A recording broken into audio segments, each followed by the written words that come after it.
ఆ హైప్ అలానే పెంచాలని అనుకున్నాడో ఏమో. వెంటనే టిల్లు స్క్వేర్ అనౌన్స్ చేశారు సితార నాగవంశి. సిద్ధు ఇమేజ్‌ని 10 టైమ్స్ పెంచింది Tillu square. Tillu youth icon అయిపోయాడు.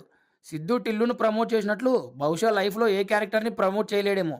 టిల్లు అంతలా ఇన్వాల్వ్ అయ్యాడు సిద్ధు లైఫ్‌లో. ఒక క్యారెక్టర్ బిహేవియర్ డిజైన్ చేసి ఆ క్యారెక్టర్‌తో నవ్వించడం, అది కూడా సినిమా ఆద్యంతం నవ్వించడం ఆషామాషీ విషయం కాదు. ఈ స్టంట్‌ని చాలా అలవోకగా చేశాడు సిద్ధు.